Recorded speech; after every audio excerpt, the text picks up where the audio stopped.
bari kwegitira mu kigombe cyabo cya Uganda Alcohol Policy Alliance nabagira ngo ishengero rugireho kandi ubwo abanya-Uganda bariyo bahwaho ahabwo kunywera eryo abantu bakawe muko mukasheshe bazahakira hona buzima abantu bakabakera hakira abantu bakabakera narumo umwazi bazowana ko hisize bazakunyo kandi nako hisize takoraraga burama ngo kasheshe nubariho marwa gabo ishahano nizo kutahazakika cyo kubaza amarwa agakorwa umbyanda bitu agakorwa umuhanga muri okurugira hakucondoza okwakozwe kitongore cy'byamagara h'Insiyona cya World Health Organization kokoroze mirundi 10 ezuri kukira kwita abanya-Uganda niziruga hakunywera eryo following success Ministry of Health nazo zikulaga abantu bamekabe badi meeting every day every week every year nayenga obuzibu bwabwe bafuna obuzibu ngobo batwalibwe ngabwe walibwa nayenga babutukamu lwakolaki bakozesa bitamiza kandi government ya Uganda neshohoza obutabarwa birneshcheka kujanja bikokoreji aba obwahati nebendangwa abanya-Uganda babeno babaye kwataramo kwirusya bebembezi omuga gwabo tugira iteka mukabantu kubari enkozesa yama omwihanga ry'ibiti ebe baswe kora koreka ukoshaka kozesibwa ukugira ngo tikingisiriza abantu bitu ibisu bingi bito kumanya mu mabitu n'umutuka bisu dokuga cyo cyakabiri arutse kwingaraki umuyanga so nintera abanya-Uganda umaranga ngo buri umuntu agenda areba umujwecerwa we twagiye kuri betingi iteke ryo mu parliament koko mukwana mutuyurumba muturumba makagito aba corruption rero kucyari yo bahangu nergana n'umarwumwe n'abatamwe nibibane sento mu government kuza kushengerera abandi twaba tushoma umuntu nagamba umuntu atwana kuri mu office buri kushohora ashora ndetse mutwaro kikimi kuza kuraba abantu kubashemeza ese sente kakuza kutunga umushara abarira shanga z'ubuziri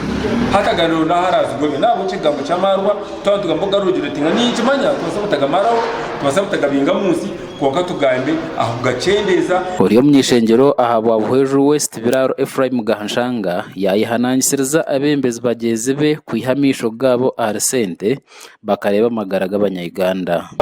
tubarendana ebizubu ebgarigiremo itekero turi mutwara hajya ni ikimanya ngo abebembezi binzi ngabatahi banje babasabutara hajya akamarwa bagagoberamo kwakuze mu bantu babanyisa babatera umungaro babatera kari atunga karuru konka karuka watunga omutuma gwedini gwo baranga wagazo wakatunga ahamutugo mitumbi abantu banga oyireho government kuturaho kutaho iteka abazire bagamba ko batacana abana babo obucweki 10 aharigana bw'abana bari hansi y'imyaka 15 bugamba ko bari abasinzi kandi ubucweka nshanjo harigana bw'ahabeji abamatendekero gahiguru n'abasinzi kandi ikintu kigamba kuba nico congesera izo buhenda biragiro mu yanga.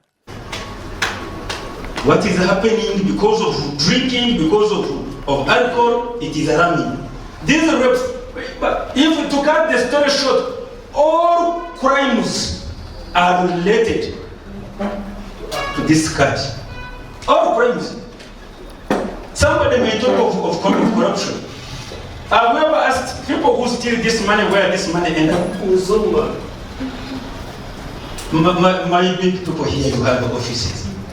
You may be having money like in the drawer there, then in the evening, as you are going, you pick 50,000. Remember, this 50,000 you are picking is not adding. When you are passing, you pass somewhere there, this 50,000 tomorrow has gone what? Then at the end of the money, nobody listen. Arwagari mu gucendera ibikuretera marwaga gasisha abana bitu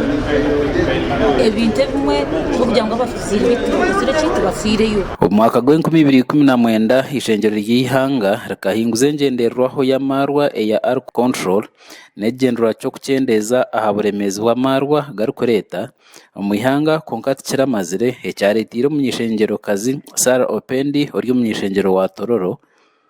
ya leta itekeri yo kucendeza hasindo mu ihanga amakuraga gashakwa Martin Nebye awa Sky TV ya Genshonga muri Mbarara.